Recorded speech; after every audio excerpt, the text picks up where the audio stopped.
Welcome to Truth Talks, home for the stories they don't want you to hear. Hit the chat, smash the membership button, and keep those super chats coming. But first, let me paint a picture. A 6-year-old, yes, a 6-year-old cusses out her teacher with more venom than a drill rapper. A 10-year-old is throwing hands with a grown man on TikTok Live while his friends, get this, cheer him on. And then there is a 4-year-old who is unleashing hell in Target. Now, he's not alone because mom is there, but she is too busy perfecting her selfies. And then a 15-year-old walks into school with a gun. Yes. And sadly, and I must say very, very sadly, executes his classmates. Now, here's the question we're asking today. It's really about society. Are we too scared? Are we too scared to ask the role of parents? And should parents be punished? Should they be held accountable for the actions of these kids? Because let's be real, in 2025, parenting can feel like damage control. And tonight, no apologies, no tap dancing around the truth. Let's talk, because truth talks on. Right here, y'all, YouTube, check us out at Truth Talks Live. We are starting right now.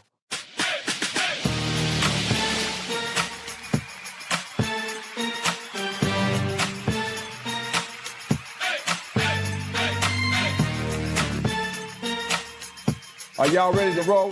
Let's go. Welcome to Truth Talks. That was one of the legal legends, Areva Martin. Welcome back to the show. Great to have you again. Always my pleasure to be here with my amazing co-host.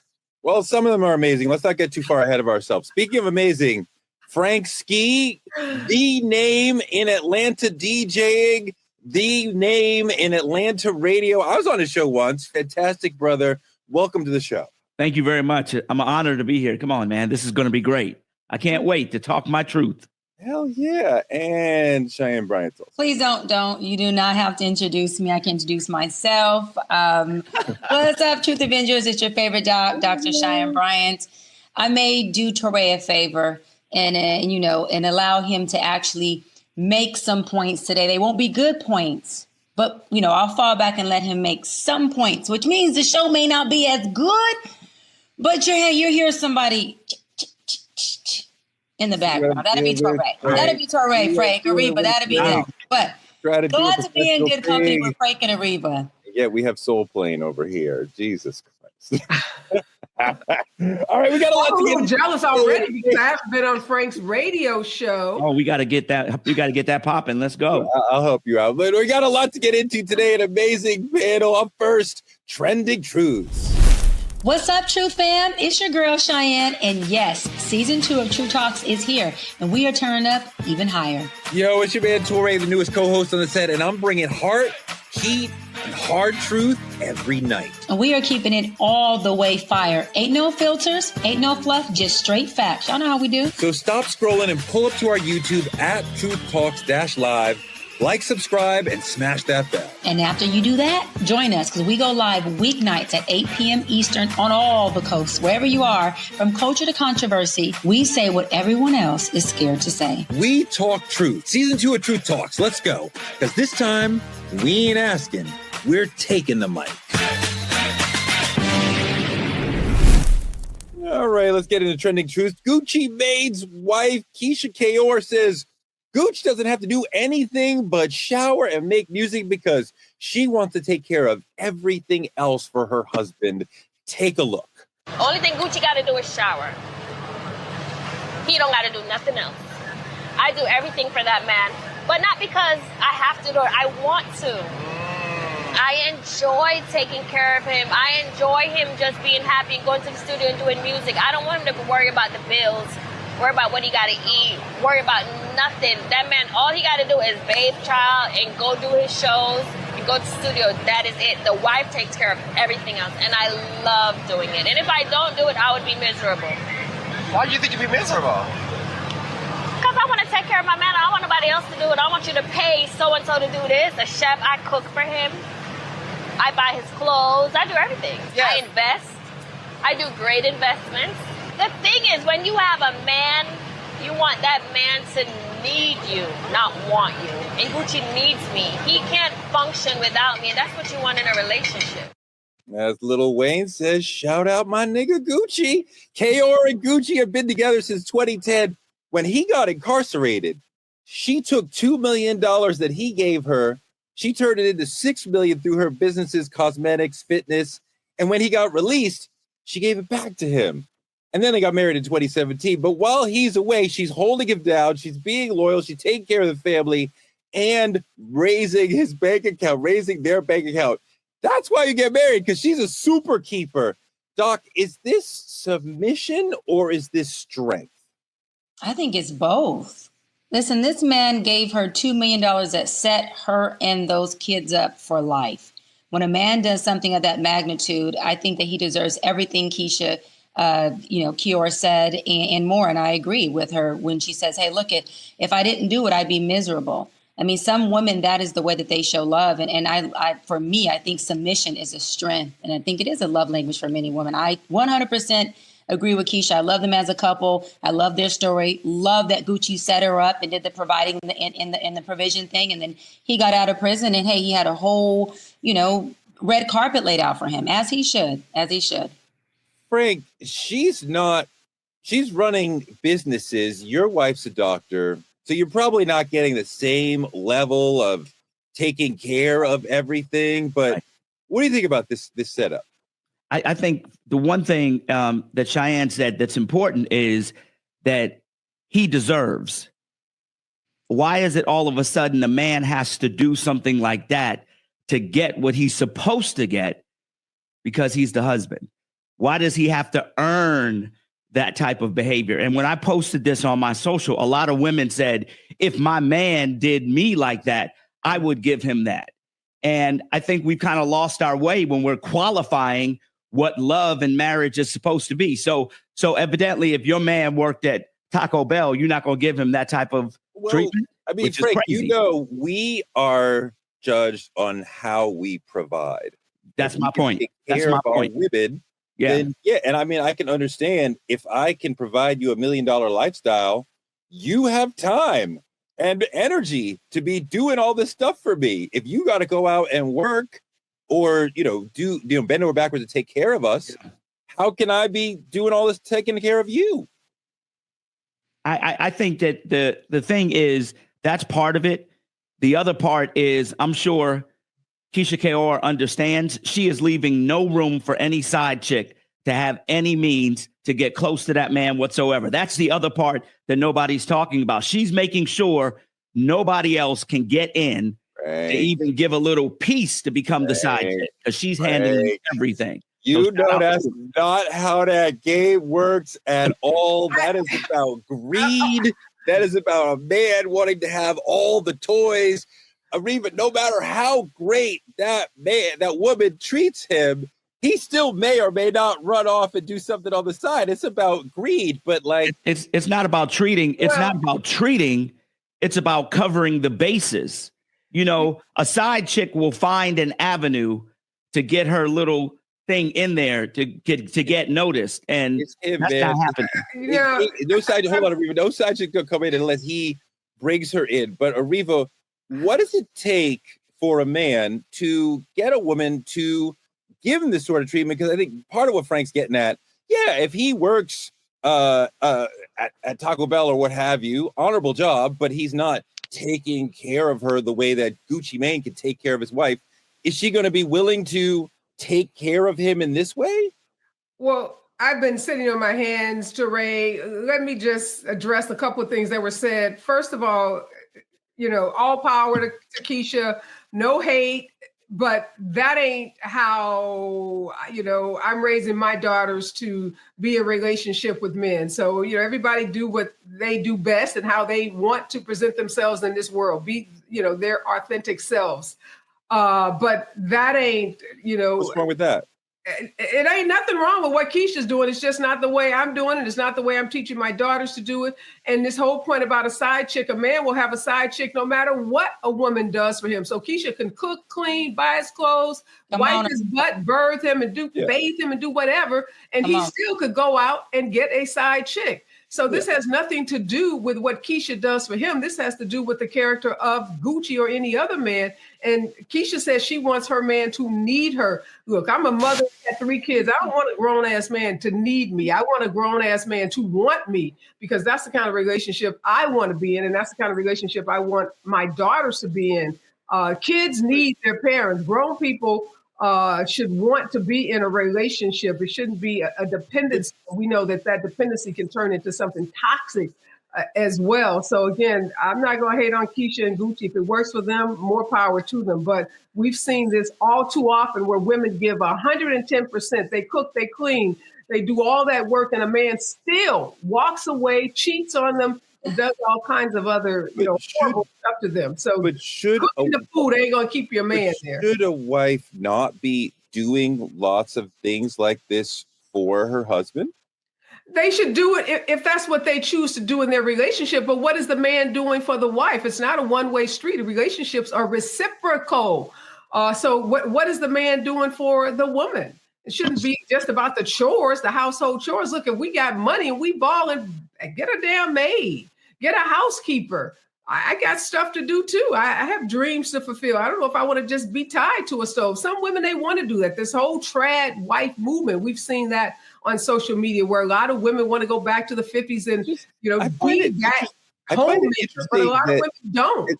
I find it interesting that as soon as we start talking about the wife doing for the husband, you gave that like half a sentence and you're like, well, what's he doing for me? Like, clearly she's getting whatever she wants from the situation. And I don't want a trad wife, right? I don't know that that's fulfilling for a lot of women, but I think giving back to the husband and giving him things and acts of service for him, that's very valuable and interesting. I don't know why you're like, I trained my daughters to not do that. Like, why would you not? But why could that not be part of how the marital relationship is? If that's the marital relationship that you choose to be in, and not all women choose to be in that relationship. So why are you giving short shrift to the way that I train or I, raise my kids? Well, Keyshia's mom, or maybe the women around her taught her to be that, to show her love in the way that she does. I'm not hating on that, but you can't hate on the way I'm teaching my daughters. But what are you teaching your kids? That relationships are reciprocal. That you get together with a guy or whomever you choose to be with, and you all decide what's best for that relationship. And it may not be cooking and cleaning and bathing and shopping for the man. It may be, he's doing that for you, or maybe nobody's doing that. Maybe you all are mutually agreeing to support each other in whatever that support looks like. But I don't think there's a one size fits all for relationships. And we have to give room for the way different people move in their relationships. And we also know that men can, and historically in our patriarchal male society, men have used power over women to cause women to do those things and to be unequal in those kinds of relationships. So I would be very concerned about the power dynamics in a relationship like that. Yeah, Doc, I mean, it's definitely true that men have generally used women for their labor within relationships. So Areva's absolutely right about that.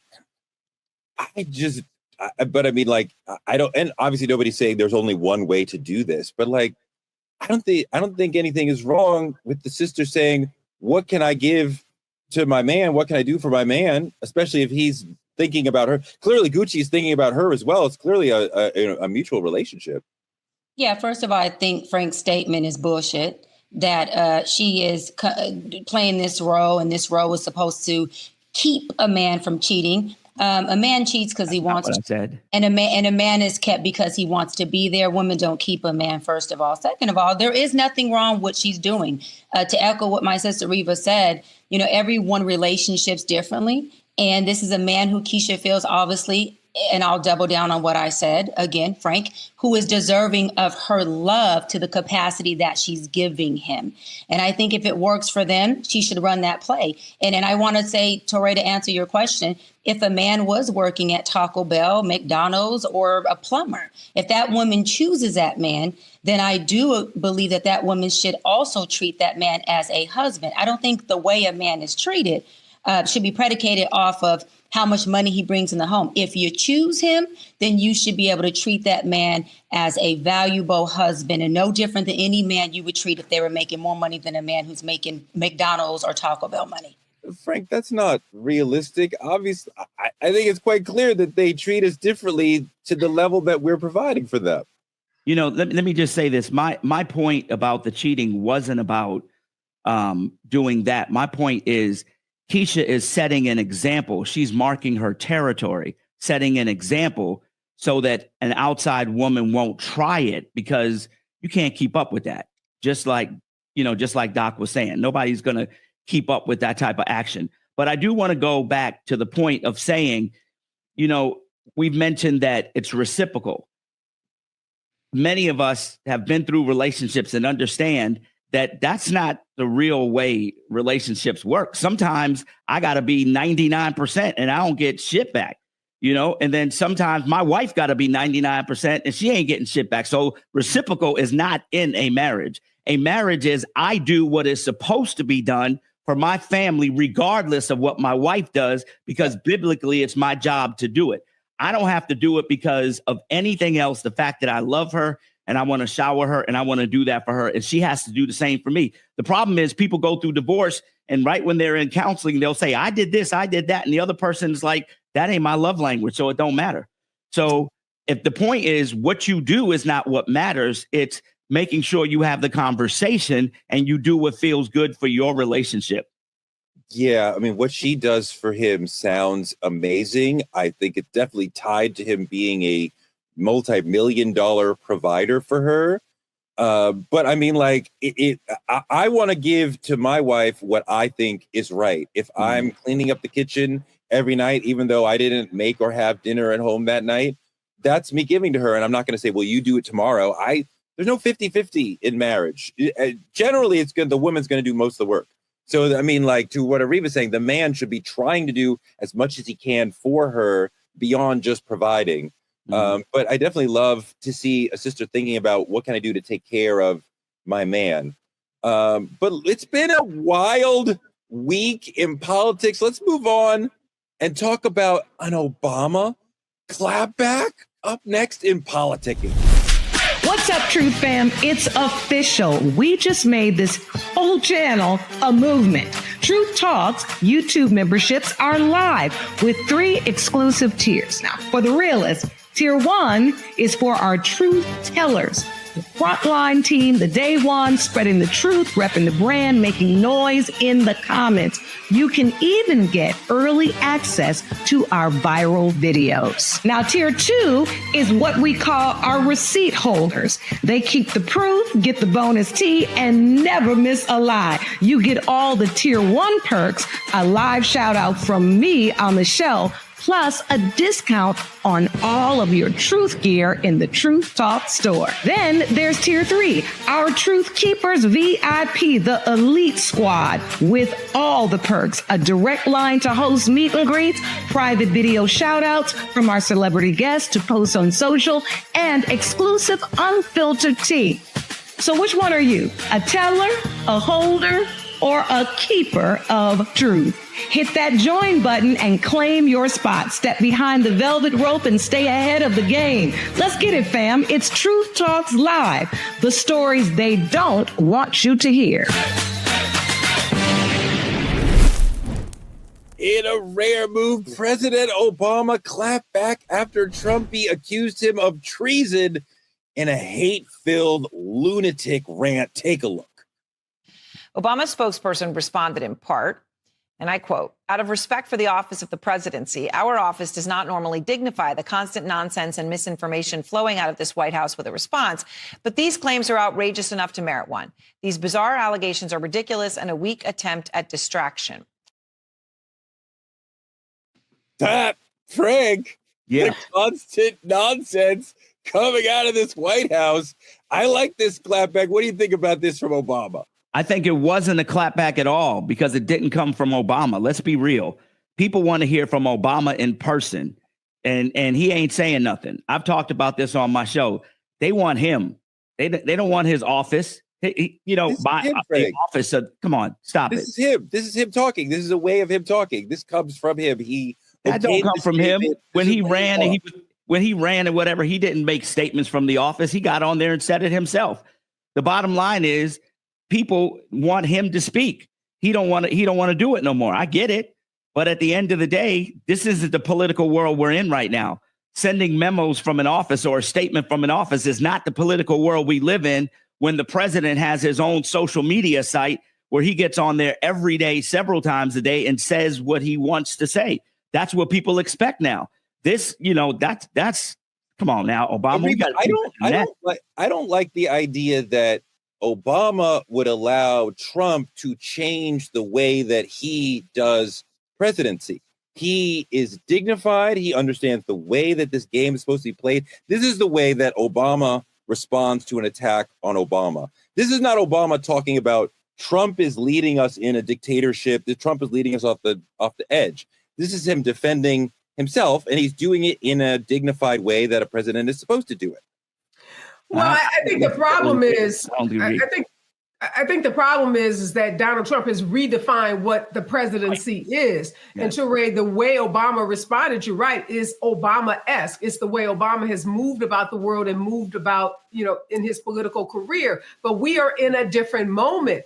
And the way the Obama moved about the world is no longer relevant to the world that we are living in. And that's why folks like Frank and so many of us are frustrated that we're not seeing Obama out on I won't say the campaign trail, but out speaking around the country, speaking to voters, speaking to Democrats, speaking to American people about the nonsense coming out of the White House. And yes, I think it was appropriate for him to issue a statement through his spokesperson, but it would also be really, really good. And we need to hear from Obama because he is the most high profile Democrat we have.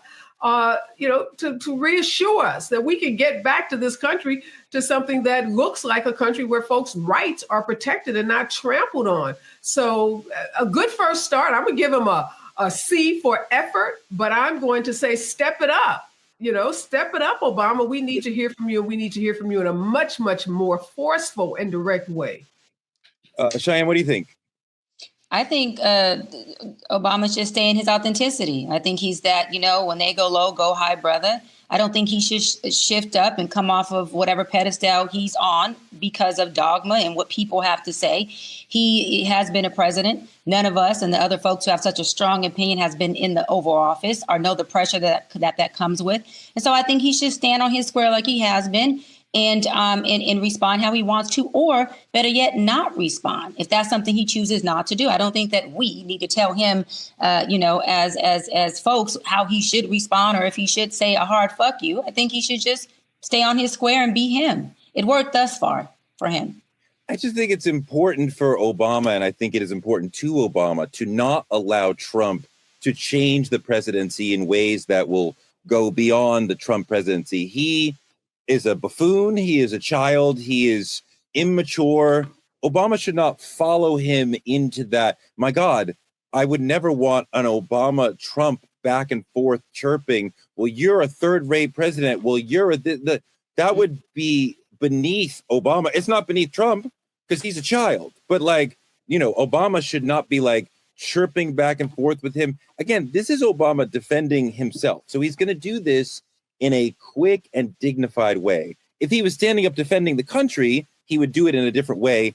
Areva, now, I know we're in a difficult situation. Now would not be the time for him to be making speeches and trying to defend the country in that way, because he wouldn't be able to say, well, where do we put the energy? You're giving these speeches. Well, give us somebody to vote for. Give us somewhere to go when we have if we have an actual election in 2028, he will be there for the Democratic candidate saying, okay, so take your energy, don't boo, vote for her or him or them, but not just, I'm just giving a general speech saying the country's going off in the wrong direction, Areva. I totally disagree with you, Toure. I think the president can walk and chew gum at the same time. He can continue to be presidential. He can continue to be his authentic self, but at the same time, he can stand up for the values and the rights of particularly those whose rights are being trampled, i.e. immigrants, i.e. people of color, i.e. people who have been disenfranchised in this country. And I disagree about there's no one to vote for. There are elections happening every day in this country, pivotal elections at the local level, at the congressional level. We don't vote every day. On because they we are don't vote every day. We vote once a year. We don't vote for people every day. No, you're wrong about that. There are elections happening all over this country, not the presidential election. Of course, that's every 4 years. But we lost the House. We lost the Senate. We've lost state houses around this country. There are pivotal elections happening in this country every day. There are pivotal elections about who's going to run our Congress, who's going to run our state houses, who's going to be in the governor's offices.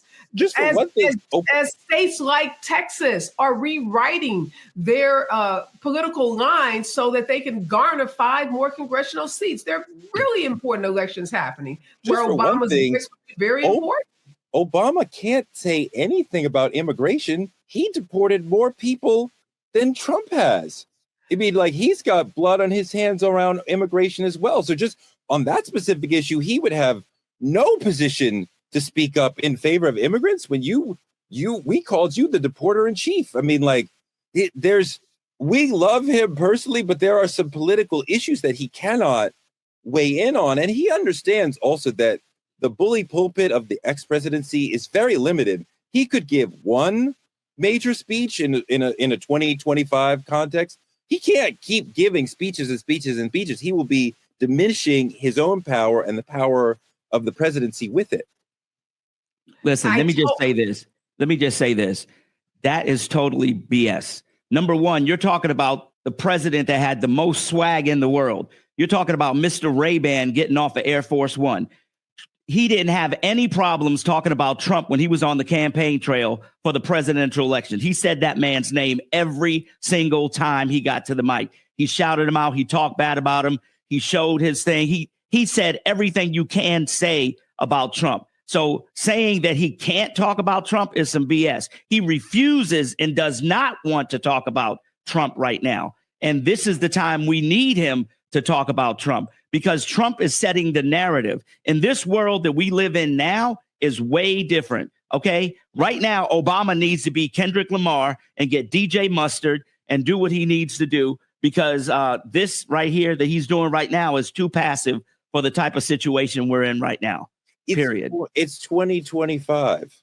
If he raises the energy about how bad Trump is, which we already know, Obama people already agree on that point. There's nothing that he can tell us that we don't already know. What is he telling us to do? We cannot vote this year. There's not a major election this year. There's a major election. Stop with that. We can't vote. You're wrong about that. There are critical local elections that are taking place. Please stop saying we can't vote, because people should be voting. Yeah. There are really important elections happening around this country. No, I understand there are critical elections happening in November, not every day, but Obama would see next year is a major midterm, secondary tier, right? We're still 2 years, 3 years now away from a presidential election. So Obama's going to be thinking about something bigger. If there's a specific candidate that he could get behind, he would. He doesn't usually get behind specific candidates. He certainly doesn't usually get behind specific Congress people. With all due respect, it's not about getting behind a candidate. It's about setting the stage for what's about to happen. It's the example is Donald Trump talks about Joe Biden. He always says, Sleepy Joe, Sleepy Joe, Sleepy Joe. He is very disrespectful. When he talks about Obama, it's Barack Hussein. It's Barack Hussein. We need to start talking about Trump like the convicted felon. Like, you need to go back and forth. This is a different time in 2025. Wait a minute. Dems do that, right? Democrats do that. I mean, Democrats could not be any angrier or think less of Trump. I don't want Dems to become Republicans in blue. I don't need Obama out here talking about he's convicted. Like, we know this. I don't understand what you're saying we're adding to the discord that's not already there. Perception is reality. Bash Trump constantly. Do we need Obama? No. Perception is reality. Player in chief? We live in a world now where social media is setting the perception. Nobody understands what's right or wrong. What people understand is what they hear the most. And the Trump machine pushes their narrative. It is time for the Democrats to push their narrative. There can't be one or two Democratic House people that are trying to push the narrative. Everybody needs to be behind the narrative. Trump is a convicted felon. That's what he is. He's been convicted or indicted, right? He's indicted. He's terrible. And they need to push that. Every time they say his name, they need to say that. But we do understand, Frank, that the convicted felon tag is not moving voters. That's not moving people away from Trump. It's not, and the people who don't vote for Trump already hate him. So we're not gaining anything by reminding people yet again he's a convicted felon. We know that on the left, and the right doesn't care. So we would need to say something that would actually matter to the people in the middle who are leaving Trump, right? In January, he had 50% of independents. Now he's looking at 33% of independents. So he's bleeding the middle, which is exactly what we want. But like, we would have to say things that would matter to them. They already know he's a convicted felon. They already know he's a horrible person. And they still voted for him. So we need to find something new to say. Ask Jasmine Crockett. See what she says. That's your answer. No, I mean, go ahead, Areva. Yeah, Toure, I'm just sitting here baffled by your sense that there's nothing to say, or even that saying that he's a convicted felon somehow is not moving the needle. We know this concept of moving the needle is not any single comment that any Democrat can make. It's the collective comments that we are all making, all of us using our platforms. We all have an obligation to remind voters about how horrible this president is, about how he is bleeding the middle class, about how he is kicking millions of people off their Medicaid benefits, about how he is going into schools and to public parks and arresting people who are here who are undocumented, not the violent criminals that he promised us that he would arrest and that he would deport. Yeah. And so this notion that we shouldn't say that he's a convicted felon is ridiculous. We should say that and say it every time we have an opportunity to. Now, it doesn't mean we say that exclusively. We should also be talking about his horrible policies and the lies that he's told the American people. And you have to do it over and over and over again. You just can't tee it up when there's a presidential election. You've got to be out in the ecosystem, as Frank mentioned, the social media ecosystem, because that's what Republicans have done. They have dominated the media, and they don't just do it when elections come around. They do it all the time. And we are losing at that. And we need our big voices like Obama. We need the congressional people like Jasmine Crockett. We need journalists like you. We need everyone using their platform, reminding American people about the horrors of a Donald Trump and the MAGA, not just Trump, but the MAGA folks who are also running for these critical offices around the country, so that we're not caught flat-footed when we get to the presidential election. We know all these things about him as a country. And what we're seeing is that the right and many people in the middle are not moved.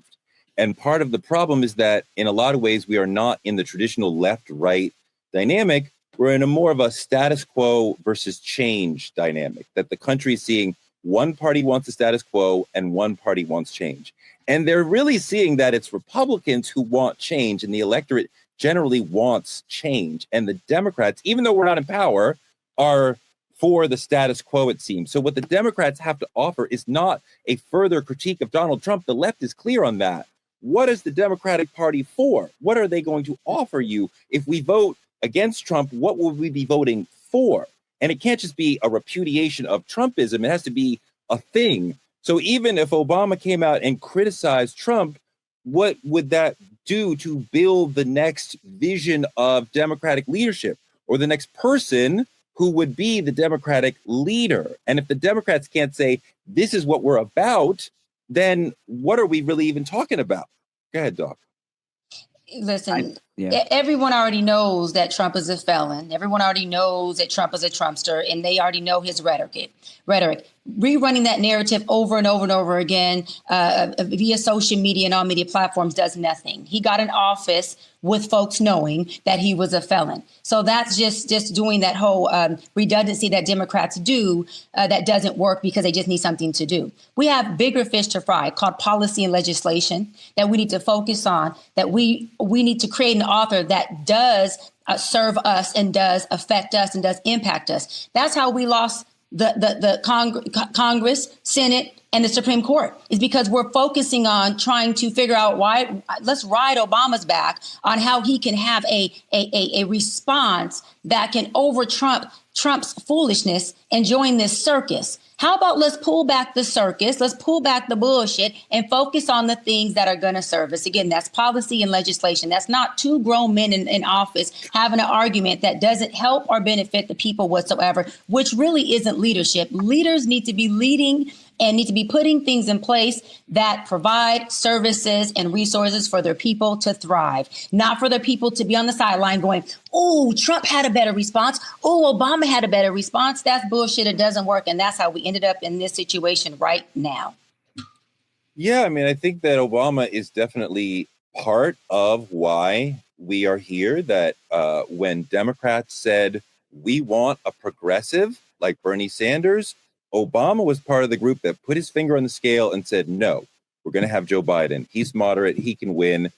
Well, he won once, but we are here now because Obama made the Biden candidacy happen. And now look where we are. Let's move on to our next subject. Should parents of kids who commit crimes also be punished?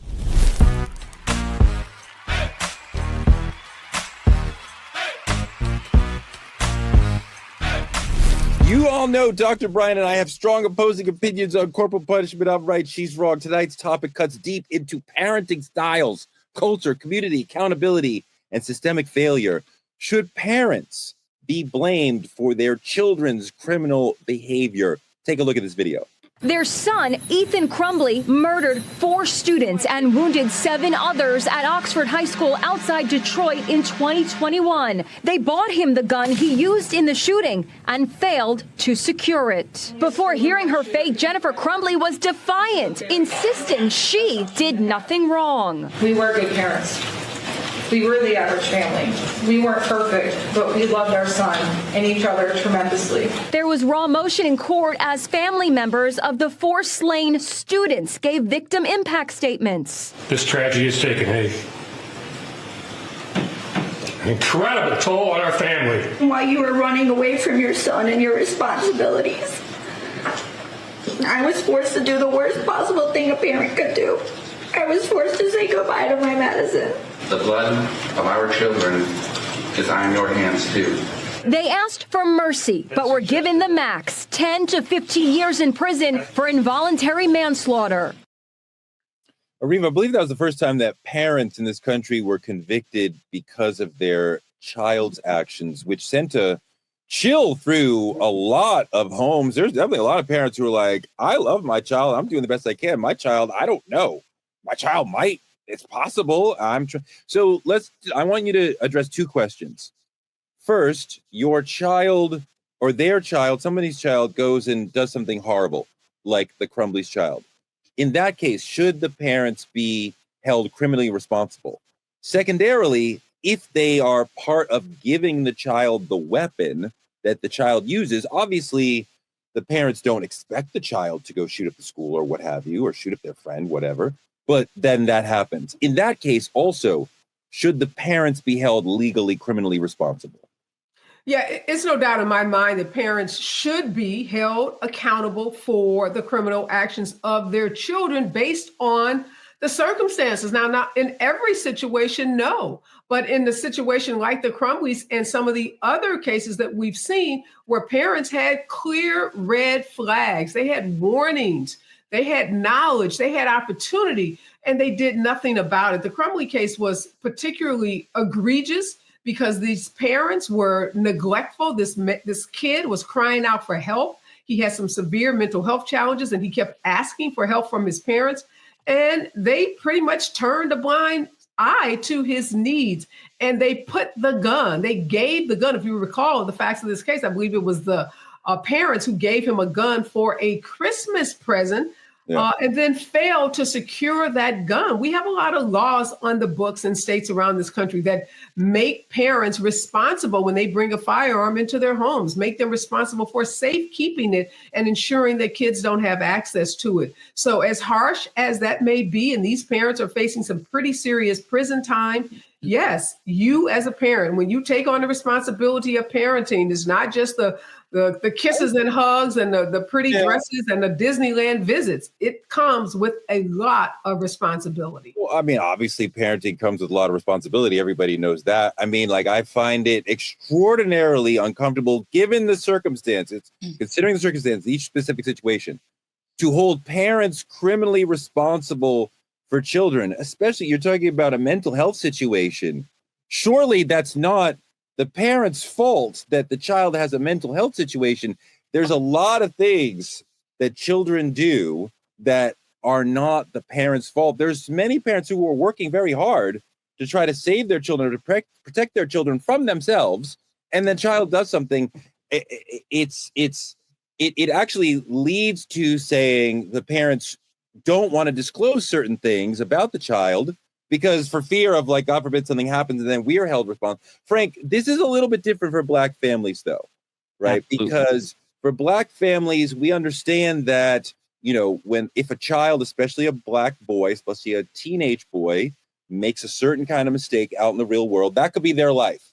So a lot of times as Black parents, we parent a little stricter because we want the child to understand and not get hurt. So you wonder, like, are we shielding them? Are we stunting them? Are we properly preparing them for the real world? Listen, let's keep it real. As a parent of older children and even younger children now, let's point to the real world. Real world, number one, if I take my daughter to Chuck E. Cheese and somebody else's kid jumps on my daughter, who am I getting ready to jump on? They parents. Control your kids. Yes, your kids are your responsibility from 1 all the way until they become an adult, period. If your kids are going out here wrecking havoc, you're responsible. If your kids do something wrong, you're responsible. If your kids mess up the neighbor's house, guess who they calling? You, and you're responsible. You are responsible for your children, and the hood will make you responsible. Now, in the real world, legally, yes, if your kid doesn't go to school every day and they're always, truant and they don't go to school, the state will come up in your house and deal with the parents because you're letting your kids do that. So let's not pretend that doesn't happen. It happens. If your child punches somebody at school, should you go to prison? I'm not talking about that. What I'm saying is I will go to the school and make sure the school's handling it. But if the school don't handle it, as a parent, I'm going to protect my child. Yes, absolutely. That's not the question, Frank. That's not the question, Frank. Sorry, Areva. That's not the question, Frank. The parent's responsibility for the children's bad behavior. And yes, the parent will feel responsible and feel guilty anytime the child does something. But Frank, sometimes, quite often, these children come out of the hospital being who they are. And as much as the parents try to model and talk them into being good kids or whatever, they have demons, they have issues, they have serious mental health issues, whatever. Something happens and they go astray. And parents quite often are doing everything they can to try to save the child. Holding the parents responsible, to me, misses the point. No, not true at all. Not true. There are a lot of parents who, yes, in this day and time, I hear from them all the time when their kids hit that 14, even younger now, 14, 15, 16, and they're out in the street and they're joining gangs and parents are like, I can't control my kid. Yes, I get that part. There's a lot of parents who have called the police on their own children and have called and asked for help Yes, that part we understand. But what was the point I said? The parents have called and asked for help. These parents that we started this show with never called and asked for help for their kid. Matter of fact, they made it worse by giving their kid a gun.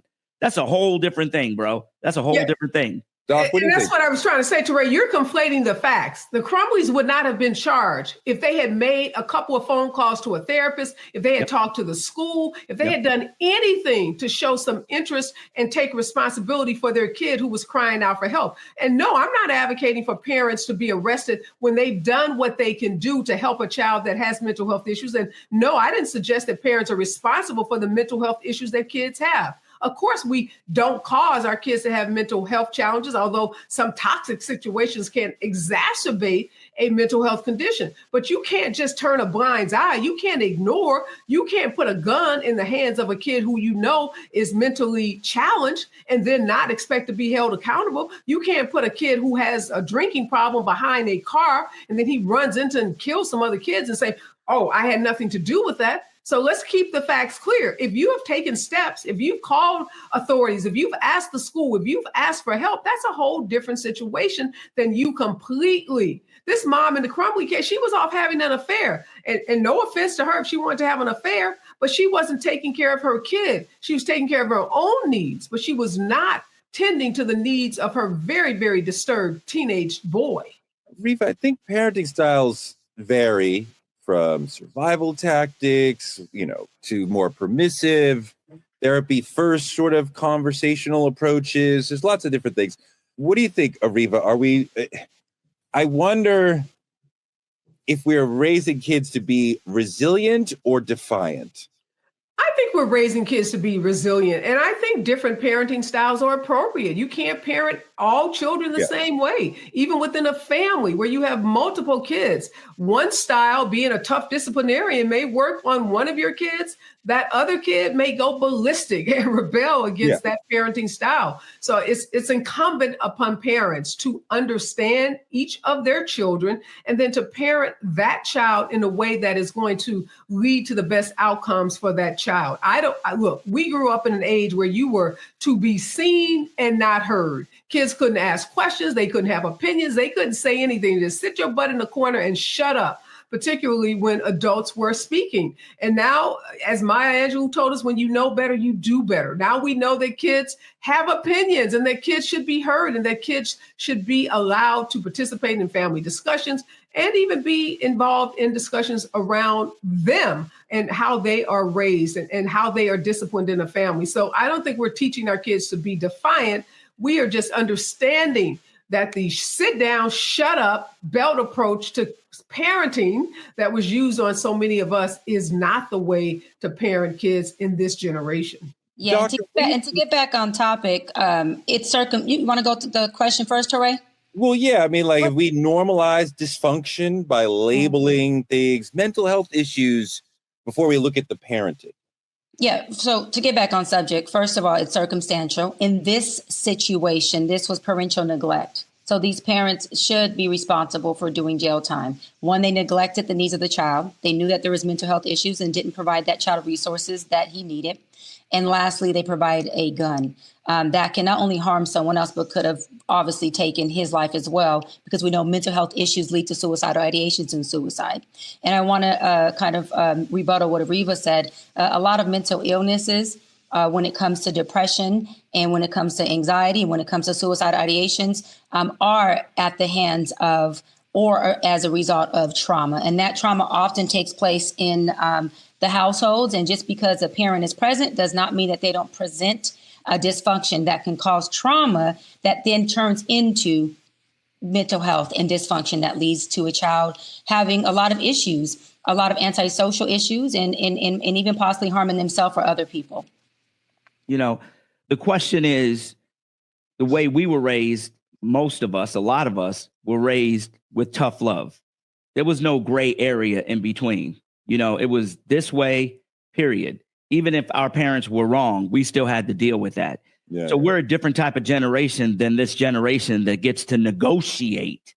My 6-year-old is learning to negotiate when she wants something. And I get on my wife. I'm like, why are you even listening to her? She's 6. Pick a side and go with it. You get what I'm saying? And I think the problem that we have in this generation now is there's too much. These kids have too much freedom and too many rights. First of all, you don't have no rights until you get out my house. You got no rights. No. You got no rights until you leave my house. Period. No. I give you rights. I give you rights when I think you are ready for the rights, and you got to prove worthy of those rights. When you're outside in the street acting up or doing the wrong thing, you get no rights. When you're bringing home bad grades, you get no rights. You get what I'm saying? When you're not doing what our standard is, you get no rights. And that's where we've messed up. We've given these kids too much too soon and too fast. First of all, I don't think a kid under 18, this is just me in my house, I don't think a kid under 18 should have a gun, period, or even access to it. For sure. We're in a different culture around gun culture, both of us. I'm not talking about hunting. I'm talking about a handgun. Like, if you go out hunting with your father, I get it, and your father keeps it. But they gave this kid a handgun. When did he earn the right in his own house to have a handgun? I understand the value of saying, hey, you're not getting good grades, whatever's happening outside, fine. But I think it's really important. I think what your wife is doing as far as the negotiating with the 6-year-old is really valuable, because I think it's really important to teach the children from the youngest age, your thoughts matter, your feelings matter, your opinion matters. You have the right to express your opinion politely, and obviously the parent is going to make the last decision. But as a parent, we should be trying to say yes as much as possible. We should be trying to affirm the child's own sense of what they should do or what they want to do. Because the minute decision of whether we should go left or right, tie our shoes or not in this situation is less important than teaching the child, listen to your own voice. Have enough self-esteem to believe that you are right, that you can solve your problem. So when they are away from you, they will have a sense of esteem and confidence in their own belief system and their own decision-making capacity in themselves. That is the most powerful gift that we can give to our children. And Areva, sometimes, we see children going through tantrums in public, and you say, maybe it's autism, maybe it's sensory overload. We don't know what that child is going through. If your neurotypical 5-year-old is out of control, and I don't know what out of control means, because the child is dealing with a mind that is not serving the body. That's not their fault. But then people might say, well, what's going to happen when that child gets to be 10? Well, they'll still be neurotypical. So they'll still be dealing with a mind that is not serving the body. So they will still need medication and perhaps therapy to help the mind meet the body. So, still that child may end up having a run-in with somebody, who's the brother in Denver, Elijah McClain, neurotypical, neuroatypical, and, got killed, murdered by the police. So what do we do for our children who are neuroatypical and we want to protect them from themselves? How do we do it? Wow, it's a big question, and it depends. I mean, there's no one size fits all to this approach to parenting, whether your kid is typical or whether your kid is neurodivergent. You've got to learn what your kid is going to respond to. And Frank, with all due respect, I hear what you're saying. Many of us were raised in households like yours where you had no rights until you were 18. There was no negotiating. But look, a lot of folks who grew up in those homes are sitting in jail cells today. A lot of folks who grew up in those homes with all of that strict discipline have engaged in violent conduct, has engaged in all kinds of conduct. So just by being a strict disciplinarian doesn't guarantee that your child is going to be an active and productive member of society. So a lot of that tough love that we all got turned out to be really, really bad, and taught us many of us to be violent, and taught us to just replicate what we saw in the household. So Toure, again, to your question, this is all about, painting by the numbers, but recognizing that the numbers are different for each child. And if you are just using a one size fits all approach to parenting, you are getting it wrong, plain and simply. Yes. I don't think being tough doesn't mean love. Of course. You got to have structure. What kids lack today is the structure. And the problem is, you got to give them the structure, and they have to act within the structure. When they go outside of the structure, that's when the tough love came in, because you knew better. You knew this wasn't the way to act. When you keep the right structure in your home and everybody understands what the rules are, you're better off. The problem is there's a lot of kids that the rules change every day. The rules change. Oh, you can't watch TV. You can't watch your tablet. Oh, you can't have a cell phone. You can't do this. Oh, mom wants to go out. So now that your parents are going out, now you can have your tablet, even though you're not supposed to have your tablet. You know what I'm saying? Or you're right. Your kid can't have a tablet, but when you go to the restaurant, we're going to give you a tablet. So what is it? This is what causes the confusion among kids because they don't have the structure. How many kids you got, Frank? 5. So they're all different, right? Very much so. They need to be parented differently. I have no idea what structure means in the paragraph you just said, but like, I'm sure you understand, like, some of the kids need a little bit more rules. Some of the kids need to not have rules. Some of the kids need me to be full forward. Some of the kids need me to lean back. Sometimes the kids need me to lean back, and sometimes they need me, right? So the parenting need within each day or year will change for each kid as the obviously. I don't know what structure means, and I feel like generally we need to be like water flowing with what does the child need, rather than imposing some structure that the child needs to fall into, which the child may not be able to do that. No, what I'm saying when I talk about structure, I'm saying your house has a certain level of structure. You get up at a certain time, you have breakfast at a certain time, you're out the door at a certain time, you come home at a certain time, you have dinner at a certain time, you do your homework at a certain time. You have this space between this space and this space is your free time. This is, you got your free time. What happens is when a child has no structure and they're just left on their own, that's when you have problems come in, and every child can benefit from that. I don't know any situation where a child has no rules.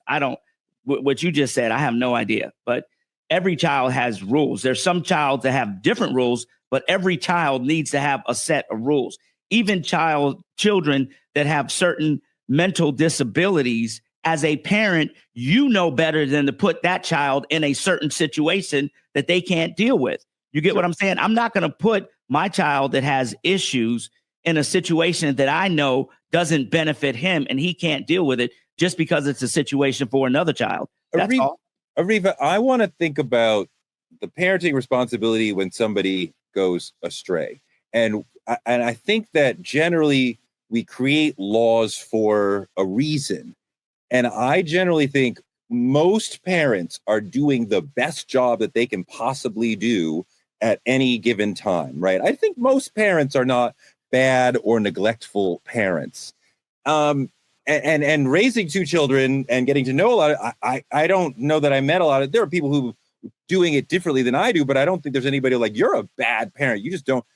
So if we were to criminalize parents' behavior as far as like, if your child does X, then the parent has this penalty coming, do you think that would, adding that layer of responsibility legally, do you think that would make people parent better? Do you think that would make people parent differently? Do you really think that parents would be saying, well, we can't do that because we would end up in jail, as if parents aren't already thinking, if my child ends up in jail, I am the worst parent ever? Well, first of all, I disagree with you, Toure, that most parents are great parents. Obviously, I'd like to think that most parents love their children and are doing the best that they can. But we know that there are thousands, tens of thousands of kids sitting in foster care around this country because parents have neglected those children and they've not been good parents. They've not put the best interest of that child first. They haven't put the health and safety of that child first. So I think we have to acknowledge that there are some bad parents out there. But with that being said, I do think that the Crumbley case was a great example and a wake-up call, because I don't think many parents are thinking about the fact that when they are neglecting their kids' mental health issues, or when they are putting a gun in the hands of a 15-year-old who has mental health issues, that they could be held accountable. And I think parents need to be made aware and reminded that the actions that they take can cause them to be civilly responsible, i.e. meaning be sued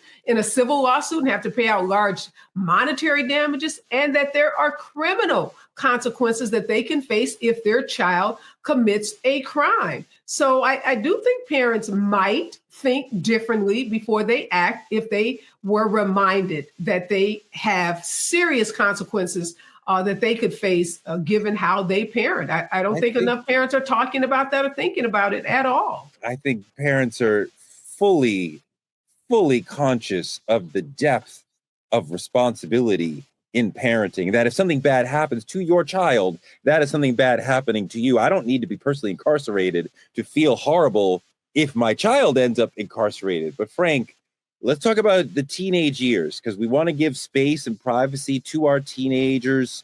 It's a complicated time. A lot of them are saying, leave me alone all the time, and we got to respect their privacy.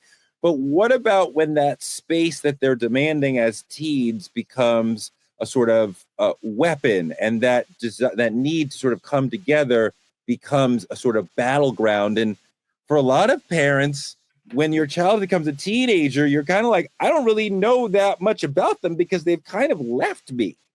You know, let's put it in real terms of what's happening today. The bottom line is these kids ain't moving out. They're not trying to get out from under their parents' thing. They living at home until they 26, 27, 28 years old now or whatever. And a lot of moms, are not trying to have their kids go out in the street. I'm one of them parents who are like, when I graduated high school, the next week I was gone. That was just me. My kids were a lot different. They came back from college, wind up living with me for a while, but it took about a year to get them, 3 boys, all born in the same year, to get them out of the house. And they got out of the house after college. I think that the thing is about children, yes, you give them their space. But like I said before, things are in the real world, things are earned, right? Things are earned. When you have a child that's doing what they're supposed to be doing, there's no problem to give them their space. When you have a child that's messing up and not doing what they're supposed to be doing and not doing their homework and failing at class because they don't want to do it or acting up or whatever, that's a whole different set of situations. I don't care how much space you need, bro. You need to get them grades up. Then we could talk about giving you some space. But right now, we're going to get them grades up. And you ain't got no space until we get them grades up. Doc, what do you think about the notion of holding parents criminally responsible for their children's behavior? I said it earlier. I said it's circumstantial. I think that if a parent is neglecting their child of what's needed for them to be mentally stable and healthy and be in a state of mind where they can actually, operate as a citizen who isn't impaired, then I think that that parent who's providing those resources, should not be have consequence or discipline. But again, if you're neglecting your child in any manner, I think there should be consequences to a parent, no matter what, if there's neglect at the hands of a child. But y'all know how I feel. I feel gentle parenting makes for a child. I think that there are rules and in their structure, and there's a thing called boundaries, and boundaries have been proven to create healthy relationships, not just between people, but for that person within themselves. And if we raise kids with no boundaries and no structure and discipline, they go out into the world and they don't understand that, and they end up being in battles, and they end up actually having a lot of issues with law enforcement. They end up being the child that's disruptive in school and class because they don't understand that the world doesn't revolve around them. There's a big world that they are able to participate in, but they cannot be the center of attention to everything. And so I'll end on saying that what I do agree with is that every child is different, and that every child may not necessarily need the same level of discipline, but every child does need structure and discipline in order for that child to grow up and be an adult who understands that this is the law of the land, this is how life works, and successful people, not just only externally, but internally, what they do carry at the nucleus of who they are is discipline and boundaries. We always ask, when should a parent be held responsible for their children's behavior, whether it's at school, tantrum in Walmart, whatever? Let's flip the lens. There's a difference between the parent mourning a child lost to violence and the one silently praying because their child pulled the trigger. One gets sympathy, the other gets silence, but both carry a pain the world rarely understands. So tonight, the part we never talk about, ask yourself, not as a spectator, but as a parent of a child who took a life, how should society treat that parent? Should the law hold them accountable or let them live with the weight in silence? Would you deserve compassion or a conviction or a bunch of I told you so's? It's a tough one, but that's what we do on Truth Talks. Hit us in the comments and let us know how you feel. That's all we have for tonight. Thank you for Bring the Funk family for welcoming the Truth Tellers to the channel. This is our last week on Roland Martin Unfiltered. To continue to see the show and support Black media, subscribe to our YouTube channel at TruthTalks-Live, where you can catch us every night at 8 p.m. EST and at 11 p.m. EST. Support Black media at CashApp's Truth Talks Live or on any of the links on your screen. Get your Truth Talks membership today. Click here on the screen and you can choose from 3 different exciting tiers. Black media is under attack and this show is being shadow banned. So support us by telling a friend to tell a friend to check us out every night at 8 p.m. See you next time on our channel. Good night, y'all.